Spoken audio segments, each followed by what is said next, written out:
안녕하십니까. 전국의 경찰 수험생 여러분. 자, 이번에 경찰 1차 시험 경찰학개론 풀이를 시작하도록 하겠습니다. 자, 일단 문제 풀이에 앞서가지고 이번에 경찰학개론의 흐름, 경향을 좀 분석해 드리고 구체적인 내용을 살펴보겠습니다.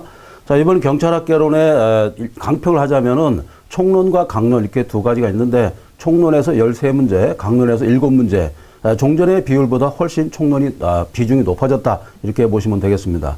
그 이유는 뭐냐면 총론에 나와 있는 기본 이론이 상당히 많지 않습니까? 강론에는 강론적인 어떤 세부적인 그 경찰 이론이 있다면, 총론에는 이론은 행정법이랄지 행정학 여러 가지 상당히 고차원적인 이론이 많이 집중돼 있어요. 그 내용이 많이 출제됐다, 이렇게 볼 수 있고, 어떻게 보면은 출제 경향이 조금 바뀌었다, 난이도가 좀 바뀌었고 빈도가 좀 많이 변화하는 추세에 있다, 이렇게 볼 수가 있습니다. 그것은 2022년도부터 개편되는 그런 내용을 좀 더 반영하지 않았나, 이렇게 생각이 듭니다. 자, 그리고 난이도 문제에서는 중상의 문제가 다수 출제됐다, 이렇게 볼 수 있어요. 그리고 역시나 조문 문제가 많이 출제됐다, 이렇게 봐야 되겠습니다.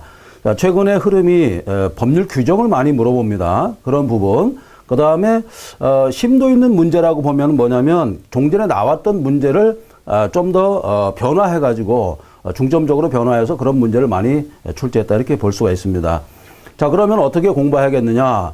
저희가 뭐 경찰학의 철벽 공식이라든가 여러 가지 문제집을 제가 냈습니다만 그런 방향으로 나가면 충분하겠습니다. 그리고 문제를 푸는 요령도 상당히 중요한 것 같아요. 그래서 주로 이번에 박스 문제도 상당히 많이 나왔는데, 처음부터 종전에 나오지 않는 스타일, 그런 문제가 또 나왔단 말이에요.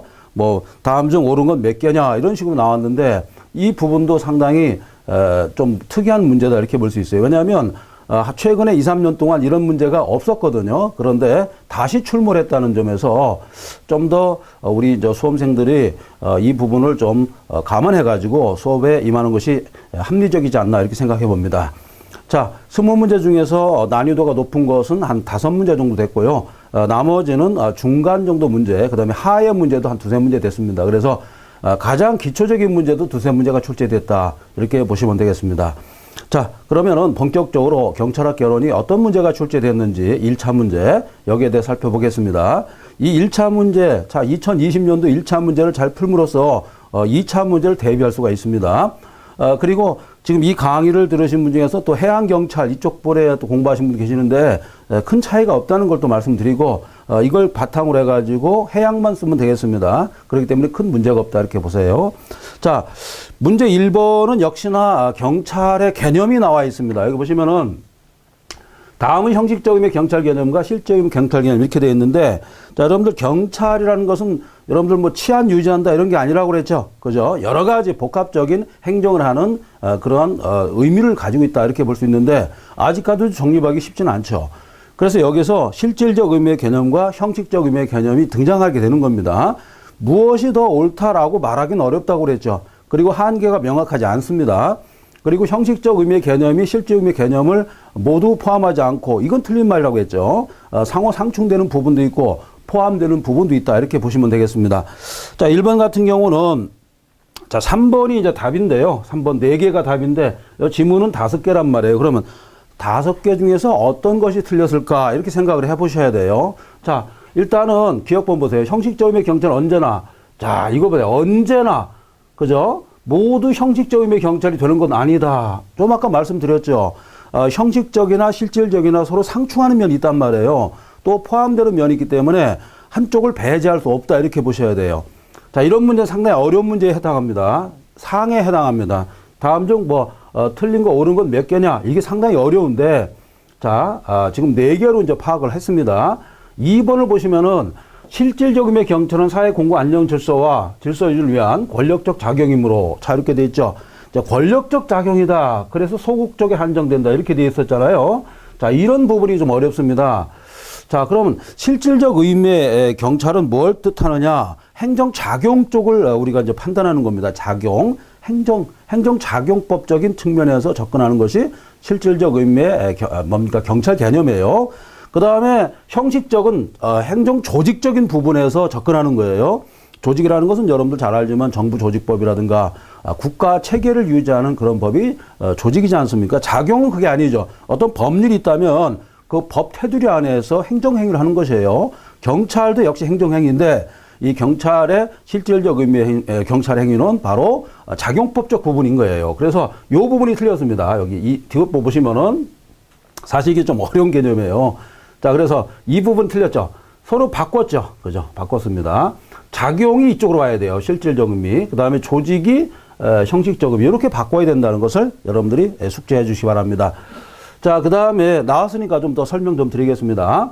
리을본 보면은 실질적 의미의 경찰은 실무상 정립된 겸이 아니라, 그렇죠.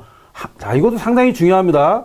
우리가 봤을 때, 야, 이거 실질적이다 생각했으면은, 야, 이거 무슨 뭡니까? 실무상에 정립된 것이라고 이렇게 볼 수가 있지만, 자, 우리가 이번에 경찰학개론뿐만 아니라 형법, 형소법, 사실 학설이 많이 나왔어요. 그래서 학설에 대해서, 강사분들이나, 여러, 수험생분들이 좀, 예를 들어서 비판의 목소리가 좀 있었습니다. 뭐들 학설 공부하느냐? 이런 얘기죠. 여기 보면 나와 있잖아요. 실질기업의 경찰은 학문적으로 정립됐다. 이렇게 나와 있잖아요.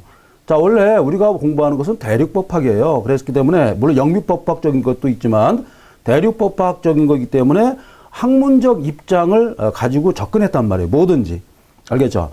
케이스 바이 케이스가 아니고 케이스 메서드가 아닙니다. 우리가 공부하는 것은 대륙법, 어떤 법을 만들어 놓고 그 틀에다가 집어넣는 거예요. 대륙법 특징이. 자, 경찰 개념도 마찬가지라는 거예요. 자, 이 경찰 개념은 항상 출제됐습니다. 출제 안 된 적이 거의 없어요. 자, 1번 타자가 경찰의 의미를 알고 있느냐 이건데 그 핵심 자체는 뭐냐? 자, 조직법상 경찰 개념이냐? 작용법상 경찰 개념이냐? 조직법상은 형식적 의미다. 그 다음에 작용법적은 실질적 의미다. 이 부분을 여러분들 꼭 파악하시기 바랍니다. 자, 이렇게 됐고, 그 다음에 여기 이제 미음번 보세요. 경찰관 직무집행법 직무 범위가 나와 있는데, 요것은 형식적 의미의 경찰에 해당한다. 자, 이 문제 상당히 좋다고 봐요. 그래서, 여러분들, 이번에 2차 시험, 그 다음에 향후에 우리가 이제 출제하는 그런 경찰학개론 이 부분을 판단해 봤을 때, 이 문제를 잘 해석을 하실 줄 아셔야 됩니다. 항상 문제 하나 볼 때마다 정확하게 보는 이런 공부를 하셔야 돼요. 알겠습니까? 자, 1번 상당히 좋았습니다. 문제가 좋았습니다. 자, 2번은 경찰의 역사를 한번 물어본 겁니다. 역사 중에서 누가 무엇을 주장했느냐 이런 걸 물어봤는데 상당히 지역적이었는데 생각보다 문제가 어떻습니까? 간단한 문제였다 이렇게 볼 수가 있습니다. 자, 1829년 아유 어마어마하게 먼 옛날이죠. 런던 수도 경찰청을 창설한 로버트 필경이라는 사람이 있습니다. 이 사람이 경찰의 기본 원칙을 제시했단 말이에요. 많이 제시했어요. 그래서 지금 뭐 제가 여기다가 뭐 쓰지는 않았습니다만 로버트 필경이 9가지 경찰 한쪽의 원칙이라는 게 있어요. 뭐 일일이 제가 말하지 않지만 경찰은 이 뭡니까 군사 통치 같은 게 이루어지면 안 된다. 이런 뭐 얘기도 했고 여러 가지 얘기했는데 자, 그러면 이 중에서 뭐가 또 문제가 됐을까? 한번 보겠습니다. 자, 1번 경찰의 기본적 임무는 범죄 신속한 대응이다. 자, 이 부분은 틀렸습니다. 기본적. 그러니까 범죄에 대해서 이 로버트 필경이 여기다가 이제 범죄를 빨리 진압하는 것이 문제다. 이렇게 해장하지 않았습니다. 그래서 뭐냐면 예를 들어서 이 당시만 해도 1829년도니까 어떻습니까? 이 프랑스 같은 경우는 예를 들어서 이 혁명이 많이 일어났잖아요. 1789년도에 프랑스 혁명이 일어나고 그 다음에 1800년대 초반에 그렇죠. 이 당시에 이제 군사혁명이 또 일어납니다. 그래서 그 뒤에 국민공회라든가 여러 가지 이제 국민들에 의해서 나라가 운영되던 시대가 있었단 말이에요. 그렇기 때문에 요때 무슨 생각을 했냐면 군사에 의해서 일반 시민이 탄압되는 걸 반대했단 말이에요. 즉 범죄자라고 낙인 찍어가지고 신속히 대응하는 걸 반대했단 말이에요. 알겠죠? 일종의 무죄 추정 원칙이라든가 이런 원칙을 많이 이 당시에 받아들였단 말이에요. 자, 그래서 예를 들어서 뭐 나폴레옹 같은 경우는 황제 역할을 하면서 상당히 뭐 좋은 정치도 했지만 멋있는 정치도 했지만 탄압하는 정치도 했단 말이에요. 그런 거에서 벗어나기 위해서 노력했다. 물론 이 1800년대 초에는 이런 나폴레옹 시대가 지나고 요 시대는 바로 그 뒤입니다. 일종의 뭐 오스트리아가 좀 커지는 시대 그렇게 생각하시면 되겠습니다. 따라서 1번이 틀렸습니다. 경찰의 기본 임무는 범죄에 신속한 대응이다. 이게 말이죠. 최근에 미국의 경찰의 흐름과 좀 비슷해요. 그래서 미국의 경찰들이 흑인을 탄압할 때, 그죠? 흑인이라든가 유색인종이라고 그러죠. 이분들을 탄압할 때 신속하게 대응한단 말이에요. 그죠? 같은 백인한테는 탄압 안 하고 이런 문제가 발생하는데 종전에는 사실 미국도 말이죠. 프랑스의 어떤 힘을 얻어가지고 독립해서 이긴 거예요. 그래서 이런 문제는 로버트 필경이 주장하지 않았습니다. 다른 걸 좀 보겠습니다. 자, 경찰의 성공은 시민이 아닌 인정에서 의존한다. 그렇죠. 프랑스 대혁명 거치면서 바로 프랑스의 파리의 시민, 뭐 프랑스는 그 당시에 뭐 마드리드 있고 많이 있습니다만 이거죠. 시민이 인정했다. 되고 그다음에 적절한 경찰과 확보하기 위해서 교육이 중요하다. 그죠? 그다음에 요건 또 아이러니컬하죠. 경찰은 군대식으로 조직해. 그러니까 군대 어떤 스타일로 탄압하면 안 되지만 군대식으로 조직해야 된다. 쉽게 말해서 견고하게 조직된다. 이런 뜻입니다. 이렇게 알아두시면 되겠습니다. 답이 1번이었습니다. 자, 그 다음에 우리가 또 살펴볼 게 이제 로버트 필경이 주장했던 또 11대 원칙 이런 게 또 있습니다. 그래서 11대 원칙에 능률이 또 들어가요. 이거 말고 능률과 그 다음에 군대식 조직, 훈련을 받아야 된다. 이런 얘기가 되겠습니다. 그 다음에 이 범죄에 대한 어떤 사항이 있었으면은 반드시 어떤 전파가 되기 때문에 여기에 대한 차단하는 어떤 능력도 있어야 된다. 이런 것도 강조했고, 그 다음에 이제 범죄에 대한 경찰 어떤 배치 같은 거, 이런 거에 대해서도 여러 가지로 모색해 봤다. 이렇게 볼 수 있고요. 그 다음에 가장 중요한 게 경찰 혼자서는 안 된다. 그래서 시민의 어떤 시민의 의사, 시민 존중 정신이 또 중요하다. 이렇게 또 본 것이 있습니다. 그 다음에 이 군대 조직 이 얘기가 나왔는데 수습기간을 꼭 거쳐야 된다. 처음부터 계급장 주면 안 된다. 우리도 뭐 어떻습니까? 수습기간 있지 않습니까? 훈련기간 있죠. 이런 얘기가 되겠습니다. 그래서 우리가 지금 공부하는 경찰학개론은 실무에서 나온 것이 아니라 우리가 학문적으로 도입됐지만 그 전에 프랑스에서 있었던 것은 이런 식으로 됐다. 이렇게 보시면 되겠습니다. 알아두시기 바랍니다. 자, 그 다음에 국가경찰과 자치경찰령이 나왔는데요. 자, 이때는 런던 경찰이죠. 그러니까 이 1829년도를 치면은 이런 얘기, 역사적 이 흐름이 있었는데 프랑스에서 이제 영국에 영향을 준 거예요, 이 당시에. 그렇게 생각하시면 되겠습니다. 필경 같은 경우는 뭐 프랑스 경찰이 아니라 영국 경찰인데 프랑스에서 그런 일이 벌어졌기 때문에 거기에 영향을 받았다 이런 얘기예요. 이 당시에 런던 경찰도 마찬가지입니다. 그래서 아주 격변기에 있었던 그런 내용이다. 이렇게 볼 수 있습니다. 자, 프랑스와 영국의 관계를 연결해서 생각을 해야 되겠다. 이런 얘기죠. 자, 다음 보겠습니다. 자, 3번입니다. 국가경찰과 자치경찰에 옳은 걸 모두 묶인 것은. 자, 이것도 조합 문제인데 답을 2번으로 하겠습니다. 니은, 디귿, 리을. 자, 그러면은 틀린 것이 뭡니까? 기억이 틀렸겠죠. 그 다음에 미음이 틀렸겠죠. 이렇게. 자, 1번 보세요.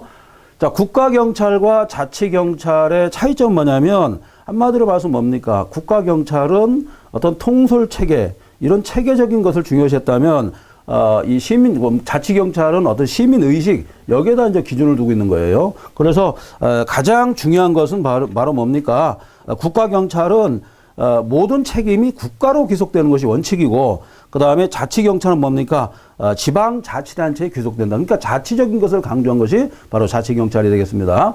우리의 경우는 제주 자치경찰 제도가 있다. 일부만 지금 시행하고 있고 점차 전폭적으로 확대할 예정이 있다. 이렇게 볼 수가 있습니다. 자, 그래서 여기서 틀린 걸 보자면 바로 1번이죠. 국가경찰은 자치경찰 비교해서 인권과 민주성이 보장되어 이 부분 틀렸죠. 이게 뭡니까? 이게 자치경찰의 특징이 되겠습니다. 자, 미음번. 자, 국가경찰은 자치경찰 비교해서 지역주민. 지역주민 뭡니까? 지역주민은 자치경찰이 중요하다고 그랬죠. 자치적인 사무, 자치에 대한 어떤 시민의식, 이런 게 되게 중요합니다. 자치경찰은 뭐냐면 경찰과 지역주민이 합해가지고 보다 나은 경찰 제도를 확립하자. 이게 바로 취지가 되겠습니다. 알겠죠? 그렇게 보시면 돼요. 자, 그래서 답이 이제, 자, 2번이 틀렸습니다. 알아두시기 바랍니다. 2번이 맞았죠. 그러니까 기역번과 미음번이 틀렸다. 이런 얘기가 되겠습니다. 자, 그 다음에 4번이 되겠습니다. 경찰 부패는 뭐 항상 출제되는 거 아니겠어요? 자, 여기서 가로 안에 들어간 게 뭘까? 이렇게 돼 있는데요. 자, 이렇게 지문이 쭉 나와 있어요. whistleblowing, 뭐, 그 다음에 비즈 바이드니스, 그 다음에 여러 가지가 있죠. moral hazard, 뭐, 이런 게 있는데, 그 다음에 deep drought 이런 게 있어요. 자, 이런 개념이 이제 등장하는데, 자, 하나 보겠습니다. 답을 4번 일단 하겠습니다. 자, 구조 원인 가설은 니도퍼, 로벅, 바커, 그 다음에 제시한 이론으로서 부패의 사회를 통해서 신임경찰 기존의 부패경찰을 물들게 한다 했다. 전체적으로 물들게 한다. 이런 개념이 되겠습니다. 그 다음에 이제, 비지 바디니스는 뭐냐면 너무 참견하는 겁니다. 일일이 말이죠. 동료가. 자, 여기 보세요. 남의 비행에 대해서 일일이 참견하면서 너 그거 하지 마. 도덕적으로 이렇게 충고하는 거죠. 저는 그런 거 있지 않습니까? 친구 중에서도 그런 사람이 있어요. 본인도 잘 못하면서 일일이 다 간섭하는 친구가 있단 말이에요. 그런 식으로 하는 것을 비지 바딘에서 몸이 바쁘단 말이에요. 그죠? 이게 결코 좋은 건 아니다. 이렇게 본 거예요. 일종의 경찰 부패에 당한다. 이렇게 본 거예요. 지금 말이죠. 국민을 위해서 봉사해도 시간이 부족한데 그런 와중에 당신 좀 이거 잘해. 그렇게 하지 마. 이런 식으로 너무 간섭하는 것도 좋은 게 아니라 이런 얘기죠. 그 다음에 이거는 뭐 계속 나오죠. 미끄러지기 쉬운 또는 뭐 그냥 미끄러운 경사회론 이렇게 상관없어요. 자, 디귿번 보겠습니다. 공짜 커피, 작은 선물, 사소한 호의가 나중에 큰 부패로 바뀐다. 그렇죠? 한번 미끄러지기 쉬우면은 어떤 쟁반이 확 뒤집어진다. 이런 얘기 아니겠습니까? 이런 얘기죠. 자, 그 다음에 도덕적 가치관 붕괴. 이 자체가 바로 영어로 moral hazard죠. 이런 얘기죠. 자, 이건 답은 뭐 쉽게 나왔습니다. 자, 그렇게 해보시기 바랍니다. 자, 여러분들 그 다음에 whistleblowing은 뭐냐면, 뭡니까? 이 내부 고발자죠. 그래서, 이걸 이제 이 내부 고발자의 침묵과 규범, 이거와 반대되는 겁니다. 그래서, 휘슬 불었다는 거죠. 이런 얘기고. 그 다음에 deep throat는 뭐냐면, 익명의 제보자라는 뜻입니다. deep, 깊었다. throat, 목구멍이 깊었다. 이런 얘기죠. 그래서 익명의 제보자. 이런 뜻입니다. 경찰 부패 같은 게 발생하면은, 익명으로 제보할 수가 있습니다. 그래서, 이 고발자를 보호하기 위한 그런 규정이 있다. 이렇게 보시면 되겠습니다. 자, 좋습니다. 자, 그래서 답이 4번인데 이 문제는 계속 출제될 거로 봐요. 아시겠죠? 자, 다음입니다. 자, 역사를 또 물어봤죠. 정부 수립 이후 경찰과 관련 설명 중 가장 적절치 않은 건 뭐냐 이렇게 물어봤습니다. 자, 답이 2번이 되겠죠. 자, 이거는 뭐냐면 이 경찰에 공헌했던 사람들을 한번 물어본 겁니다. 그래서 뭡니까? 이 번호는 몇 번이 틀렸냐면요. 자, 우리가 이제 민족의 사표로 김구 선생이 있습니다. 김구 선생님이 있는데 김구 선생님은 뭐 여러 가지 우리 경찰에 기여한 바가 상당히 많죠. 그 대표적인 것이 바로 초대 경무국장이었다는 거예요. 우리가 생각할 때, 김구 선생님이 어떻게 경찰 관련했을까? 이렇게 생각하는데, 초대 임시정부입니다. 여기 초대 경무국장 했고, 그 다음에 여기서 답은 여러분들이 뭐 잘 아시겠습니다만, 답이 2번이 틀렸죠. 2번. 2번에 이 무장공비를 막아라는 사건이 있었죠. 그래서 무장공비와 이 문제됐던 여러 가지 문제가 있었는데, 자, 이 특히 말이죠. 이 부분, 2번이죠. 예. 최규식 경무관과 최종수 형사는 일본역 문화 표상이 됐다. 2번이 틀렸습니다. 이 최규식 경무관 같은 경우는, 이때는 이 무장, 공을 막아냈습니다. 막아냈는데, 그 다음에 여기 잘못된 게 일본 경찰. 이거 말이 안 되죠. 일본 경찰이 표상이 됐다. 말도 안 되죠. 지금 무장공표는 1968년 이때인데 이 말이 안 되죠. 이 부분이 또 틀렸습니다. 알겠죠? 그 부분도 틀렸고 그 다음에 여러 가지 다른 분이 있습니다만 그 다음에 정종수 경사 맞습니다. 이거 바로 부하였는데 이 부분이 더 틀렸습니다. 틀렸죠? 자, 이렇게 보시면 되겠습니다. 허무맹랑한 문제도 있었다. 이렇게 볼 수 있어요. 자, 그 다음에 위원회가 출제된다고 그랬었죠. 위원회. 여기서 답이 이런 문제는 더하는 문제였는데, 자, 이 문제가 있잖아요. 종전에 나왔던 문제 스타일을 다시 뒤로 돌린 그런 느낌이에요. 사실 이런 문제 내지 않는 게 좋은데, 다음 중 합한 걸 더하라. 이런 얘기죠. 답은 14 이렇게 나오는데, 자, 그럼 처음에 들어갈 건 뭡니까? 자, 경찰위원회의 이제 구성을 물어본 거 아니겠습니까? 그래서, 이 뭡니까? 비상임과 상임, 그 다음에 위원, 토탈 해가지고 몇 명이 되겠습니까? 토탈, 7명이 되겠죠. 근데 여기 보면은, 위원장 한 명을 포함해서 몇 명의 위원이 되겠습니까? 합해가지고, 자, 위원장 5명 합해가지고 7이 되겠죠. 그죠? 7입니다, 7. 이거 계산하는 것도 어렵습니다. 자, 1명은 7명이고, 그 다음에 이제 경찰위원 중에서 2명이죠. 2명은 법관의 자격이 있어요. 그러니까 현직 법관이 아니고 법관의 자격. 이것도 애매할 수 있어요. 왜냐하면 최근에 이제 여러 가지 이제 법관 임명할 때는 최소한 10년의 변호사 임무를 수행한 다음에 이제 법관이 임명되거든요. 이렇게 바뀌었기 때문에 이 문제도 사실 태클 걸릴 수가 있는 문제예요. 자, 그래서 여기 일단은 2가 되겠습니다. 2명. 그 다음에 경찰위원회 임기가 또 중요합니다. 임기는 3년을 하고 연임할 수 없어요. 그 다음에 경찰청장이 갑자기 이것도 참 재밌어요. 경찰위원회 딱 나오다가 갑자기 경찰청장이 딱 나와요. 자, 경찰청장은 뭐 말할 필요 없죠. 임기는 바로 2년이잖아요. 그죠? 이렇게 해가 풀으라는 건데, 누가 출제했는지 몰라도 참 재밌게 출제했습니다. 갑자기 경찰위원회 나가다가 경찰청장이 나왔단 말이에요. 그죠? 그냥 경찰위원회로 쭉 가도 되는데, 그죠? 아무래도 이제 숫자를 더 만들다 보니까 이런 문제가 이제 출제됐다. 이렇게 볼 수가 있습니다. 자, 여러분들, 이번에 경찰학 시험은 박스 위주로 많이 나왔다는 게 특징이에요. 그래서 개인적으로 어떤 생각했냐면, 야, 이거 코로나 때문에 이 문제까지도 박스로 나오는구나. 이런 생각을 좀 해봤어요. 우스갯소리로. 자, 그 다음에 7번이 되겠습니다. 이거 보세요, 이거. 종전에 나오지 않았던 그런 건데, 경찰공무원법을 그대로 물어봤습니다. 그대로. 자, 여기서 이제 맞는 걸 골라라. 이렇게 되어 있습니다. 자, OX 이렇게 되어 있는데, 디귿과 리을을 일단 틀렸다고 보겠습니다. 디귿과 리을. 경찰 공무원법을 그대로 물어봤어요. 그대로. 자, 여기 보시면은, 그럼 뭐가 틀렸는가 한번 우리가 생각해야 되는데, 자, 눈에 딱 들어오는 게 있는데, 숫자가 일단 나왔을 거예요. 숫자. 경찰학개론에서 숫자가 나오면 위험성이 있는데, 이런 숫자 말고요. 여기 보시면은, 6년 이상 경장을 경사로 근속, 이거 있죠. 경장에서 경사로 근속하려면 몇 년이 걸리느냐. 자, 여러분들. 경장에서 경사가 되게 중요합니다. 그 다음에 경사에서 경위가 중요해요. 왜 그러냐면 경위부터는 수사관으로 될 수가 있습니다. 알겠죠? 그래서 수사관 반열에 들어가는 겁니다. 지금 경찰이 수사관 독립하기 때문에 계급을 하나씩 더 올려주자 이런 말도 또 나오고 있어요. 사실은. 사실은 저는 뭐 경찰 그 가족으로서 경찰에 대한 어떤 사명감이 상당히 높은 사람인데 앞으로 경찰의 수준을 높여가면서 계급도 하나씩 올려주는 것도 괜찮다. 이렇게 보고 있습니다. 자, 일단은 리을번은 5년으로 바꾸셔야 돼요. 5년. 이거는 왜 그러냐면 지금 경장에서 경사가 많이 있잖아요. 인사적체가 있어갖고. 사실 경정도 상당히 많습니다. 경정에서 총경을 못 가는 사람이 상당히 많아요. 그 다음에 경감에서 경정도 많죠. 상당히 어렵습니다. 쉬운 게 아닙니다. 왜냐하면 경정에서 총경을 다루려면은 경찰청에서 인사위원회를 통과해야 되는데 이게 되게 재미난 게 경찰청 소속의 총경으로 돼 있단 말이에요. 이게 인사위원회가 이게 쉽지 않은 거죠. 아무래도 팔은 안으로 굽는다. 물론 그런 말 하면 안 되겠지만 아무래도 그렇죠. 아전 인수격이 상당히 많다 이렇게 볼 수 있어요.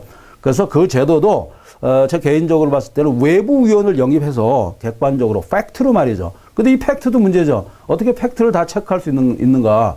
그죠? 근무 평정, 근무에 대한 어떤 평가를 어떻게 할 수 있는가? 이것도 의심이 간단 말이에요. 쉬운 건 아닙니다. 자, 그 다음에 요런 게 또 나올 수 있습니다. 지금 문장이 길었는데, 제가 항상 문제 풀 때 이렇게 문장이 어마어마하게 길다 그러면 문제가 이 답이 될 확률이 많다고 그랬어요. 자, 이거는, 여기 보면은 어느 부분이 틀렸냐면요. 이 행정안전부 장관, 여기 보세요. 치안감의 경찰 공무원, 이 부분이 좀 문제가 있습니다. 경무관이라고 바꾸셔야 돼요. 경무관. 경무관입니다.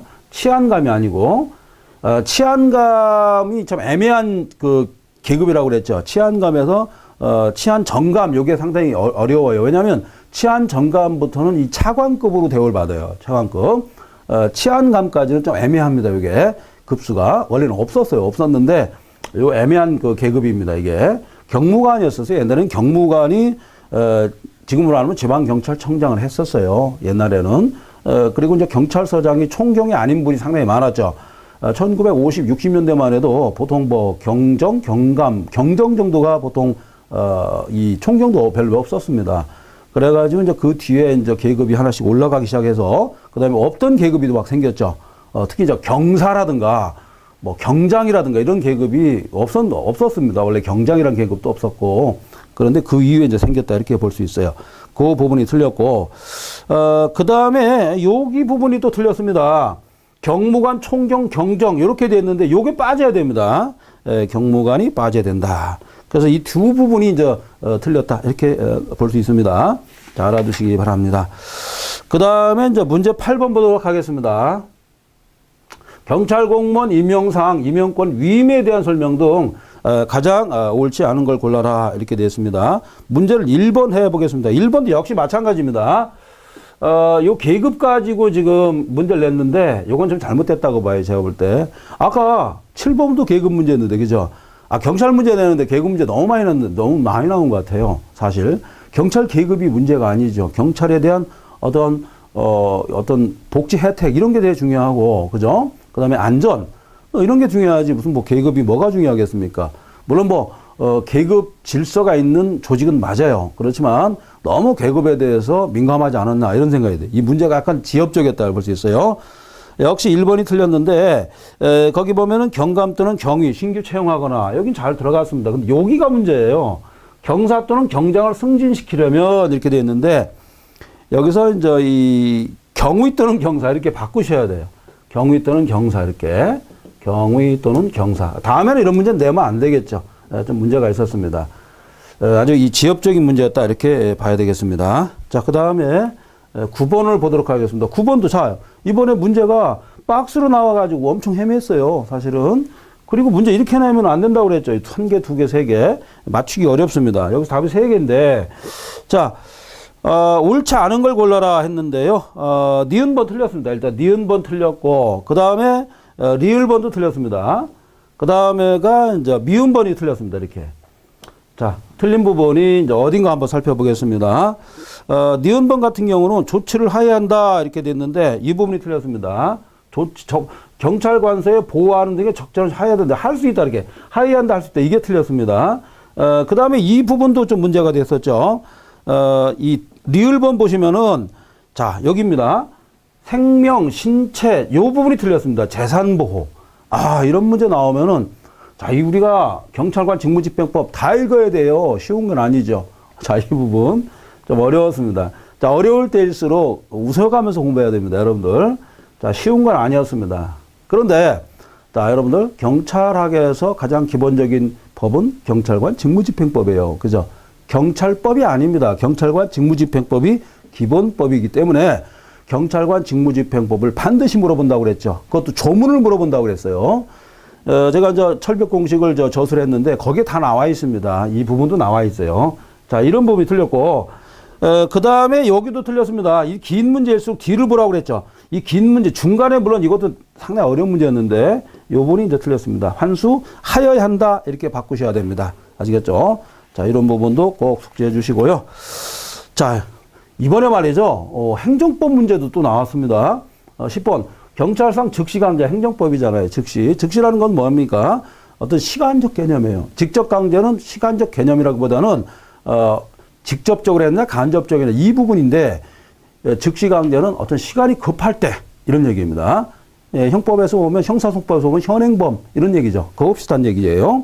자, 즉시 강제에 대한 설명으로 가장 적절치 않은 걸 골라라 이렇게 돼 있는데 학설이 좀 나와 있습니다. 답을 여러분들 2번으로 하시면 되겠습니다. 즉시강제 절적 한계에서 영장 적용 여부에 대해서는 영장 필요서리 통설 및 판례 태도다 이렇게 돼 있는데 이 부분은 좀 문제가 좀 될 수가 있습니다. 그래서 필요서리라기보다는 상황에 따라서 예를 들어서 이제 원칙적인 경우가 있고 그 다음에 예외적인 경우를 판단해 가지고 우리가 판단해야 되는데 예외적, 그러니까 특별한 사정이 있을 때는 적용하지 않는다. 이렇게 결론 내렸거든요. 학자들이.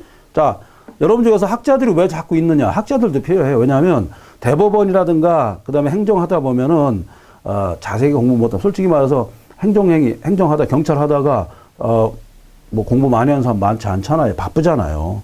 그래서 학자분들도 필요하다. 그리고 이제 판사들이 해결할 수 없는 부분이 많습니다. 판사들도 이 경무에 시달려요. 할 수 있는 게 많죠. 이 판결문 쓰랴 뭐 여러 가지 저녁 때 술도 마시랴 뭐 많잖아요. 쉬운 게 아니니까 여기에 대해 뒷받침할 수 있고 옆에서 보조할 수 있는 것이 학자인데 그래서 학자가 좀 필요한 겁니다. 학자가 전혀 필요 없다 이렇게 주장하면 있는데 그건 아니에요. 그래서 같이 나가야 된다 이렇게 봐야 됩니다. 자, 그래서 이런 문제도 상당히 지엽적이에요. 통설과 판례다 이렇게 나오면 거의 틀렸다고 봐요. 왜냐하면 통설과 판례가 엇갈리거든요. 통설적 분위기는 뭐냐면요.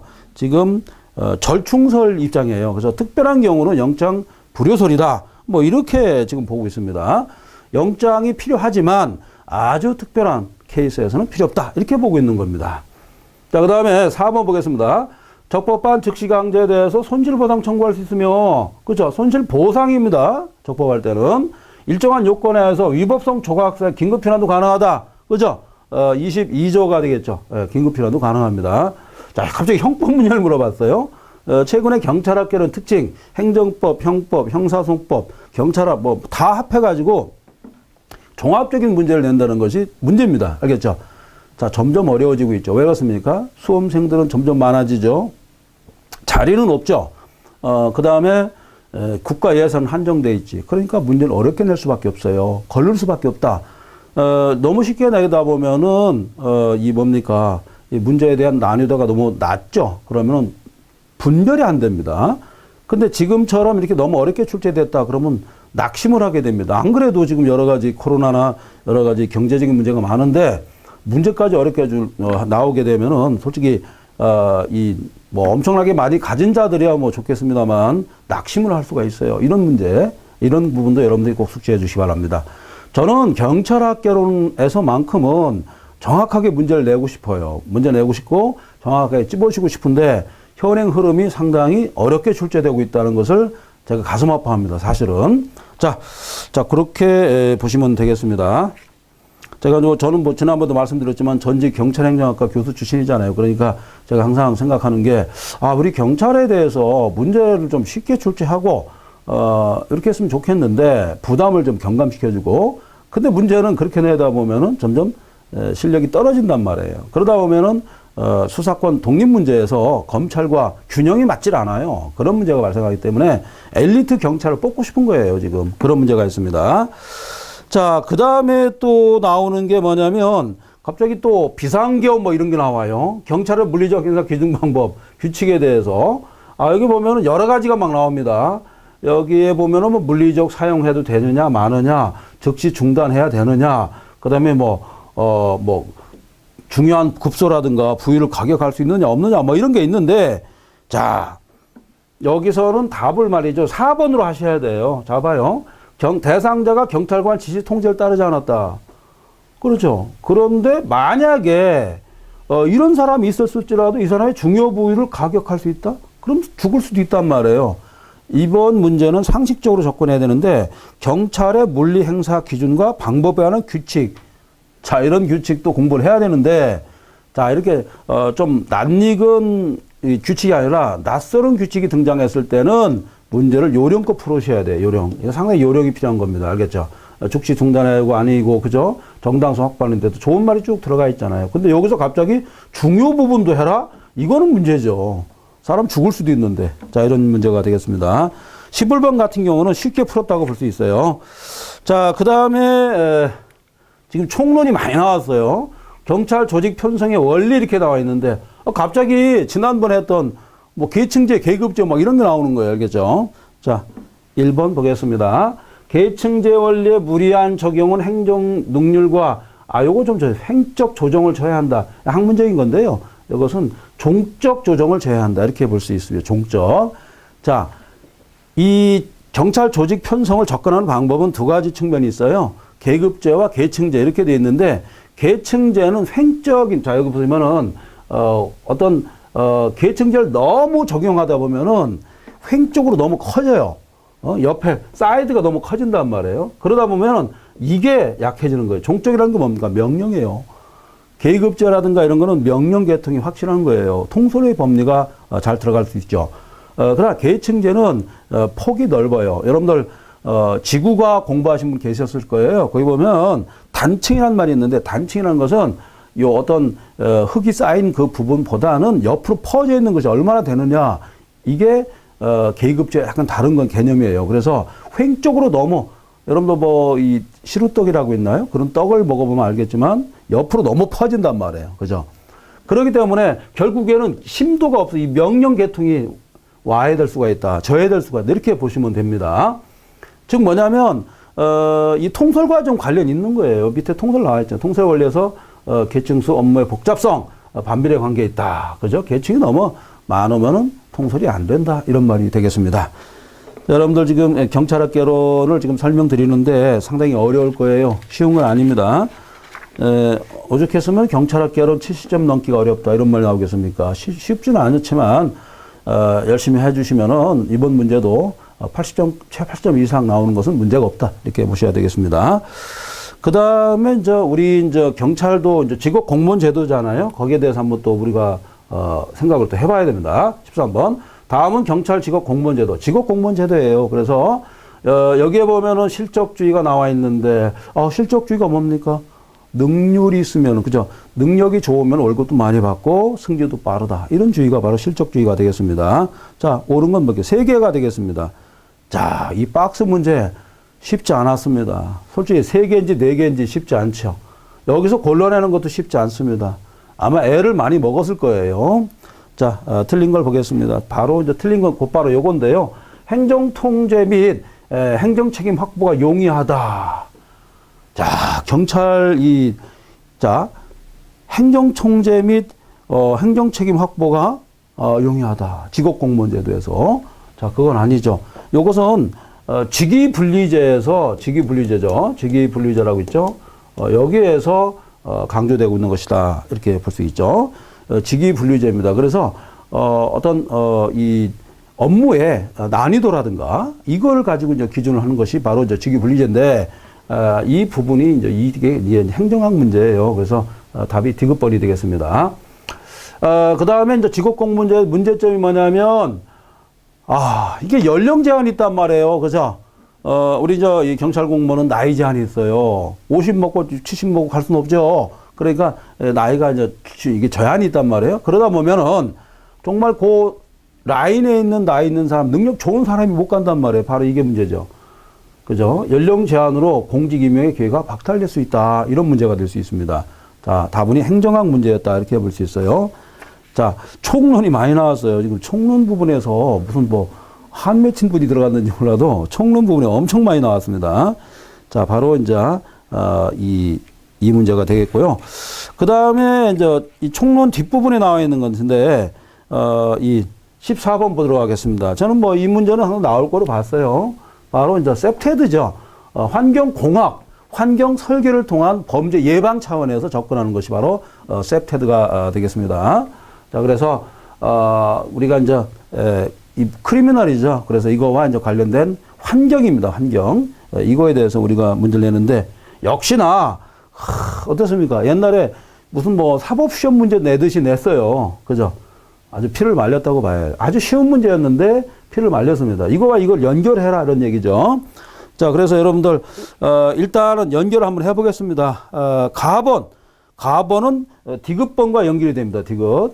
울타리 펜스 설치. 가번 뭡니까? 사적 공간. 자, 사적 공간과 이 공적 공간을 나눴단 말이에요. 그중에 가장 중요한 것이 울타리를 치는 것이었죠. 자, 울타리 치는 겁니다. 그래서 이것을 뭐라고 하냐면 이 울타리 치는 것을 바로 영역성 강화라고 그러죠. 여기죠. 영역성 강화. 어렵습니다. 문제 푸는 데도 시간 많이 걸렸을 거예요. 영역성 강화입니다. 영역성을 강화시켜가지고 이게 공적 부분인지 아닌지를 구별을 해가지고 여기서부터는 개인 땅입니다 하고 경고를 딱 보내는 거예요. 그러면 범죄, 깜짝 놀라죠. 여기서부터는 개인 거구나. 그래서 범죄를 예방할 수 있다. 이런 얘기입니다.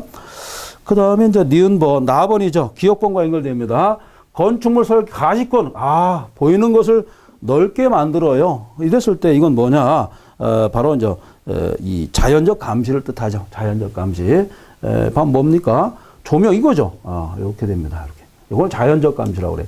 14번은 이번에 세게 나왔기 때문에 당분간은 출제 안 됩니다. 보세요. 이렇게 이제 명확하게 나온 문제가 있었으면 다음에 내기가 좀 어렵습니다. 아시겠죠? 사실 셉테드는 항상 나오는 건데. 자, 그 다음에가 이제 답원입니다. 답원은, 뭘 뜻하냐면, 자연적 접근 통제입니다. 답원. 접근, 답이 딱 나왔네요. 접근하는 걸 통제한단 말이에요. 그죠? 자, 그러면은, 여기서는 뭐 이런 거가 되겠죠. 잠금 장치라든가, 그죠? 잠금 장치, 그 다음에 통영 출입구 최소화 이런 겁니다. 이렇게 연결하시면 되겠죠. 자연적 접근 통제. 접근 통제 이렇게 하겠습니다. 자연적 접근 통제. 그 다음에가 라번이 되겠습니다. 라번은 뭐냐면, 자, 라번은 니은번과 연결됩니다. 그래서 가장 중요한 거죠. 활동성의 활성화. 활이 2개 들어갑니다. 활동성의 활성화. 이게 무슨 뜻입니까? 서로 유대 관계를 섭렵해가지고, 예를 들어서, 범죄인이 나타났다. 그러면 애기 보던 사람도 가서 협력을 해가지고, 그죠? 그 다음에 산책하는 사람도 가서 합동을 해가지고 범죄를 진압하라는 얘기예요. 서로 유대 관계. 얼마든지 할 수 있죠. 자, 우리나라 같은 경우도 최근에 그런 게 많아요. 예를 들어서 어떤 남자가 어떤 여성을 폭행하고 있었다. 지나간 사람이 그냥, 그죠. 진압할 수 있죠. 그런 경우 많습니다. 특히 우리나라 사람들이 최근에 뭐 옛날에도 뭐 수준이 좀 있었습니다. 높았죠. 아시아에서는 제일 높아요. 일본, 중국, 러시아가 있지만 뭐 필리핀도 있어요. 대만도 있지만 한국 못 따라갑니다. 한국이 제일 나아요. 여러분도 뭐 북한이 지금 속을 좀 썩이고 있지만 북한 빼고는 괜찮아요. 사실 북한도 우리가 좀 도와줘야 되는 거예요. 사실은 못 살잖아요. 상당히 못 살기 힘들어하는데 저는 그 도와주는 것에 대해서 반대 안 합니다. 솔직히 도와주되 그 북한의 그 통치하는 애들 있잖아요. 그 애들 좀 없앴으면 좋겠어요. 없애는 방법이 제일 좋은 방법은 뭐 암살밖에 없죠. 근데 국제적으로 암살은 위법 행위거든요. 이게 유엔에서도 인정하지 않는 그런 기준이에요. 그래서 참 어렵습니다. 이러지도 못하고 저러지도 못하는데 그렇다고 세월만 또 잡아먹을 수는 없잖아요. 그죠? 그런 문제도 있습니다. 자, 셉테드까지 공부했습니다. 상당히 여러분들 그 난이도 높은 걸 또 우리가 풀어봤습니다. 자, 그 다음에 또 우리가 또 볼게. 이 문제 좀 어려웠죠. 그래서 답을 이제 아까 우리 한 대로 하시고. 그 다음에가, 지역, 기업, 커뮤니티 폴리싱입니다. 지역사회 경찰 활동 이렇게 나와 있는데, 자, 이거는 뭐 거의 주는 문제였다 이렇게 볼 수 있어요. 자, 답이 4번입니다. 쉽게 풀 수 있죠. 지역사회 문제하고는 경찰 업무 확대로 일선 경찰에 대한 감독지가 통제 강조된다. 이건 아니잖아요. 그죠? 그죠? 이건 아닙니다. 경찰을 뭐 통제하고 이런 건 아니죠. 이런 문제는 틀렸습니다. 자, 그 다음에 여기 쉬운 거였죠. 여기서부터 쉽습니다.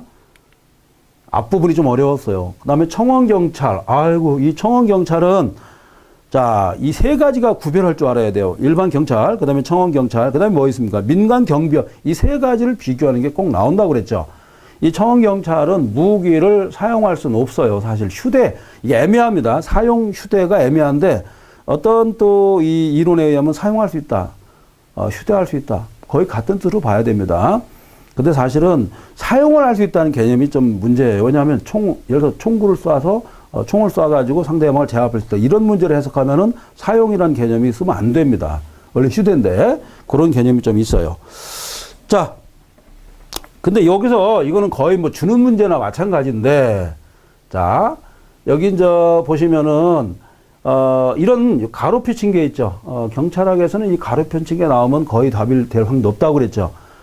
이상하게 왠지 모르게 가로 펴친 거에서 답이 거의 다 나왔는데, 여기서 보면은, 뭐라고 됐냐면, 청원경찰 이렇게 딱 있는데, 직무상 불법에서 배상 책임 관해서 민법을 따른다, 이렇게 되어 있었는데요. 자, 이게 중요합니다. 청원경찰도 두 파트로 나눌 수가 있어요. 원래 청원경찰은 누가 임명하냐면, 지방경찰청장이 임명하고 실질적으로 누가 관리합니까? 경찰서장이 하거든요. 그런데 청원경찰도 두 파트예요. 이게 이제 국가라든가 지방자치단체 근무하는 청원경찰이 있고, 그렇지 않고 그냥 민간에서는, 민간 경계업은 아니고요.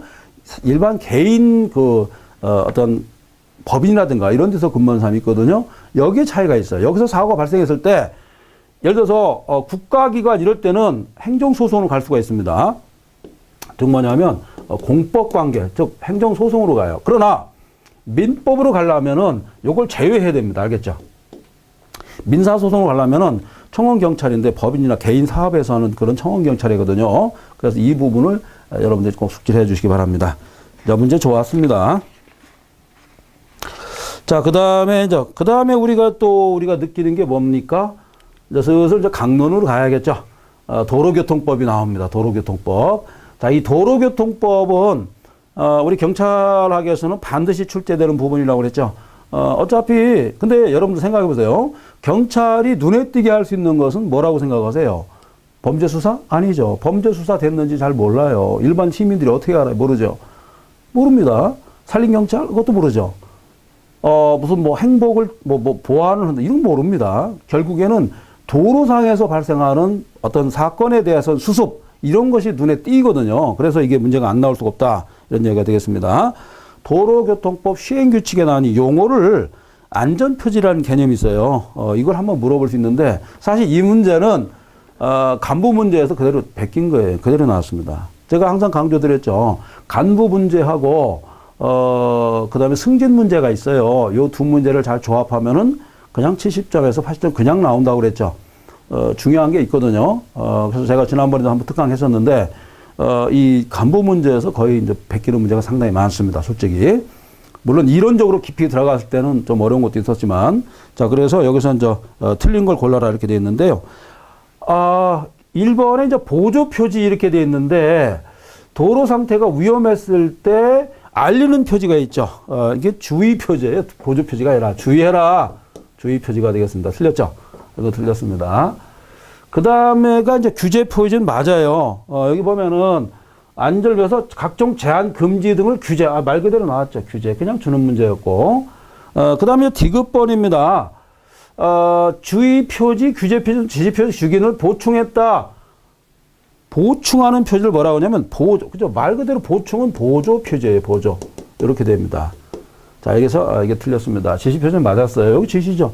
자, 이 문제도 그냥 주는 문제예요. 자, 이번에 경찰학계의 특징은 앞부분 문제 한 5번까지는 어려웠어요. 그 뒷부분은 그냥 거의 주는 문제였어요.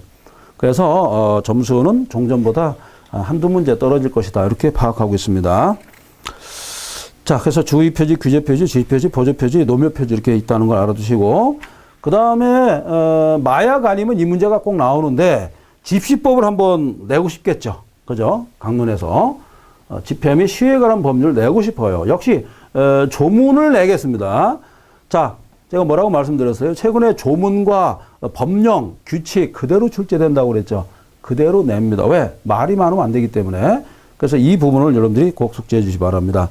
그래서 18번은 맞는 것을 1번 하겠습니다. 아시겠죠? 1번이다. 이렇게 보시면 되고, 2번 같은 경우는 경찰서장이 아니라 지방경찰청장으로 바꾸시면 되겠고요. 그 다음에 요거 24시간이 아니라 12시간입니다. 그대로예요. 그 다음에 여기서 보면은 주최자를 따로 두어 이렇게 되어 있는데요. 이때는 이 뭡니까? 이 용어가 이게 틀렸어요. 주관자가 아니라 뭡니까? 이것을 주최자로 바꿔야 됩니다. 알겠죠? 그 다음에 요게 달라진 거죠. 이 주최자와 주관자가 서로 바뀌었다. 이렇게 보시면 되겠습니다. 자, 그래가지고 이제 18번까지 했고요. 자, 그 다음에 이제 우리가 또 할 게, 사회적 접근 유형이라고 나와 있는데요. 이건 뭐냐면, 우리나라가 지금 다문화 국가를 형성하고 있잖아요. 여기에 대한 접근 방법입니다. 그래서, 자, 다음 문제요. 19번이 되겠습니다. 다문화의 접근 유형인데, 이 부분도 여러분들이 이제 답을 2번으로 하시면 되겠습니다. 2번. 이것도 이렇게 조합주의, 급진적, 자유주의 이렇게 따지는 건데요. 가번, 소수 집단의 셀프 디터미네이션이죠. 문화적 공존을 넘어 소수만의 공동체를 건설할 지향한다. 이렇게 되어 있었죠. 요거는 의미가 뭐냐면 급진적 다문화주의예요. 그래서 소수 민족의 어떤 이 이익을 추구하는 그런 계통이 바로 뭡니까? 이 급진적 다문화주의다. 이렇게 볼 수가 있습니다. 그 다음에 이제 문제가 되는 게 뭐냐면 바로 나번이에요. 나번입니다. 나번. 나번 같은 경우는, 자, 나번은 디귿번과 연결이 되어 있는데, 자, 이겁니다. 차별을 금지하고 좋아요. 이거 좋지만, 에서는 주류 사회의 문화 언어를 따를 걸 요구한다. 이겁니다. 겉으로 봤을 때는, 아주 집단의, 이익을 인정하는 것처럼 보여요. 그렇지만은, 미국이 이렇잖아요. 그죠? 아메리칸을 따르라. 다 평등하게 보이지만은, 나중에 중요한 것은 우리를 따르라. 이런 식이에요. 그래서 소수 민족이 따를 것을 요구하는 겁니다. 이것은 뭐냐면 답이 이제 바로 기억번이 되겠죠. 바로 조합주의 다문화주의다 이렇게 볼 수 있습니다. 자, 그래서 이 부분을도 알아두시기 바랍니다. 자, 그다음에요. 다번입니다. 다번은 바로 이제 뭡니까? 기억이 되겠죠. 다번 같은 경우는 기억으로 가시면 되겠습니다.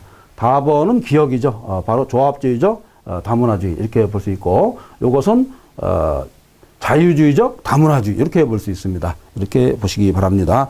그래서 다문화주의를 설명한 것이 조합주의자, 그다음에 급진적 있는데요. 항상 우리가 생각할 때 조합주의적 다문화주의는 다원주의를 뜻하고, 그다음에 자유주의적 다문화주의는 자유를 인정하는 것처럼 보이지만 아주 이 가장 큰 주체 세력, 그다음에 문화가 앞서가는 그 세력이 소수민족이 따라올 것을 요구하는 그런 이론이 되겠습니다. 자, 마지막으로 나온 것이 바로 이제 뭐냐면 마약류가 되겠습니다. 마약류는 뭐 간단히 제가 설명하고, 가장 적절한 것은 바로 2번이 되겠습니다. 일명 S정이라고 그러죠. 이것은 호흡 쇼크, 그 다음에 호흡 저하라서 사망에 이르게 할 수 있다. 이렇게 보시면 되겠습니다. 자, 그러면은, 이 마지막에, 메스칼린이라는 게 있습니다. 사일로비스 이런 게 갔는데 이게 메스칼린으로 바꾸셔야 됩니다. 자, 이것도 상당히 어려운 문제에 들어갔다. 이렇게 보시면 되겠습니다. 자, 우리가 이제 경찰학 개론을 한번 훑어봤는데요. 자, 종전에 출제된 것보다 약간 어렵다 이런 느낌을 가지고 있었어요. 그렇지만은 중간에 나온 문제는 그냥 주는 문제였다. 마지막으로 갈 때 한두 문제가 또 어려웠다 그랬죠. 그래서 강평을 하자면은 한 5문제 정도가 좀 어려웠다 이렇게 볼 수 있어요. 그래서 사실 여러분들 공부하는데 또 문제가 있지 않나 이렇게 생각도 해봤는데, 결국에는 우리가 경쟁 시험이다 보니까 어쩔 수 없었다 이렇게 볼 수 있습니다. 자, 여러분들, 이 경찰학 개론 해설 강의를 마치겠는데요. 항상 여러분들이 자신감 있게, 그 다음에 기출됐던 문제, 특히 경찰 간부 문제, 기출문제를 잘 보시고, 그 다음에 문제 푸는 요령, 이것까지 여러분들이 습득하시면은 앞으로 승승장구하는 경찰이 되실 것을 확신합니다. 자, 여러분들 수고하셨습니다.